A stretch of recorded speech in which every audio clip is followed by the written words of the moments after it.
Macaafni qulqulluun kun jalqaba ciniinsuutu jedha. Maatewos boqonnaan 24 lakkoofsi 3 akkas jechuun eegala. Akkuma Yesuus gaara ejersaa gubbaa taa'een bartoonni gara isaa dhufanii kophaatti nutti himii kun yoom ta'a? Mallattoon dhufa keetii kan dhuma barichaas maali? jedhan. Yesuus immoo deebisee homtunuu akkasiin wallaalchifnetti akeekkadhaa. Baay'een ani Masiidha jechuun maqaa kootiin dhufu. Namoota baay'ees wallaalchisu. Lolaa fi oduu lolaa dhaga'uuf jirtu.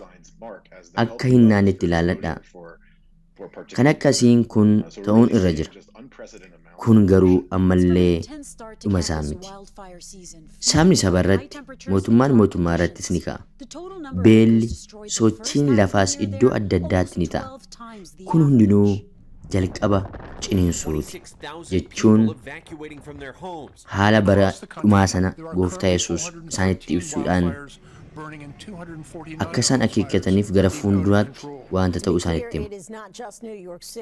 Bara keenya keessatti immoo wantoonni ta'an isa dhuma baraa keessa akka jirru taateen garaagaraa hin agarsiisa. Isaan keessaa baay'een akka addunyaa kanaatti namoonni gara 38 ta'an ammatti ani Masiidha jedhanii ka'anii akka isaan jiran quba qabaadhaa. Lolaaf oduu lolaa akkuma beekamu lolli akka addunyaatti baay'ate akka jiru kun beekamaadha. Fakkeenya kaasuudhaaf yoo ta'e iyyuu lola Yuukireenii fi Raashiyaan isa xiqqoodha. Beela, dhukkuba, socho'iinsa lafaa, namni jaalalli isaa hir'achuu isaa, wantoonni kun hundumtuu kan isaan agarsiisanii ciniinsuu isa jalqabaati jechuudha.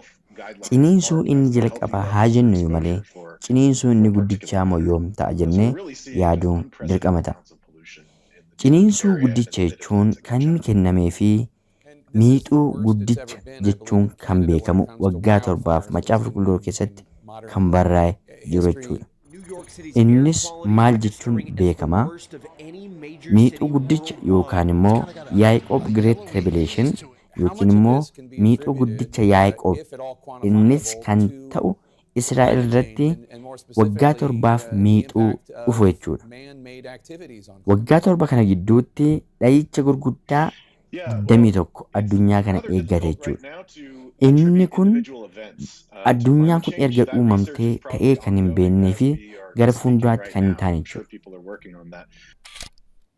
Yeroo kanatti fuuldura isaa kan jiru otoo miixuu guddichatti hin galiin ciniinsuun jalqabaa jedhama. Kan gooftaan keenya Yesuus Kiristoos Maatewos 24 irratti kan caqase jechuudha. Waggaan 7 sun guyyaa itti galee Revileeshinii boqonnaa 6 jechuun mul'ata Yohaannis boqonnaa 6 malakati tokkoffaa gaafa afuufamu Antiikirist inni jedhamu sun yeroo ba'utti kaasee kaawunt gochuu jalqaba yookiin lakkaa'uu jalqaba jechuudha. Macaafni qulqulluun waa'ee guyyaa isa guddicha Great Revelation yookiin immoo miixuu guddicha akka addunyaatti ta'u yeroo ibsu akkas jechuun eegala.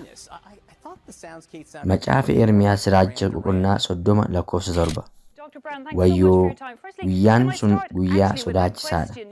Kan akka isaatii ta'ee hin beeku. Inni sanyii Yaaqoobiif guyyaa rakkinaa ni ta'a. Isaan garuu kanuma keessaa ni baraaramu jedha. Kunis kan ta'u waggaa 7f dha'icha guddaa addunyaa kana mudatu irraa kan ka'eetiin kan raawwatamudha. Yeroo sanatti addunyaa kanarraa kiristaanni yookiin immoo kan gooftaa Yesuus Kiristoositti amane lafarra hin jiru. Maaliif butamuun waldaa kiristaanaa dursee raawwatama waan ta'eef. Yeroo sanatti kan lafarra jirtu waldaa sobaa yookiin false church jechuudha.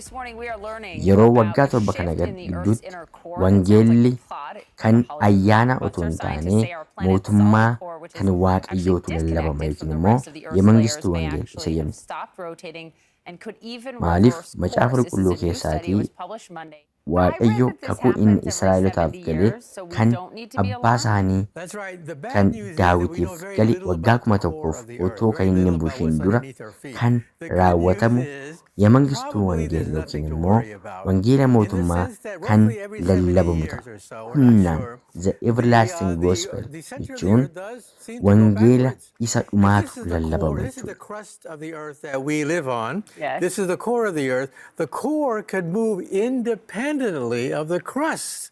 That's the key. So the part we're on never moves in reverse. Yeah, so the core of the earth sits in a pool of like molasses, and it's able to spin independently of the crust of the earth.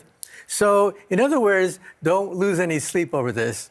Probably it's a natural cycle. It takes place probably once every 70 years or so. But we need more data because this is new territory for us. Yeah, why do we need to know? I mean, they spent a lot of time, they studied earthquakes back to the 60s. Why is it important to know more about this? What are the implications? The implications are potentially enormous because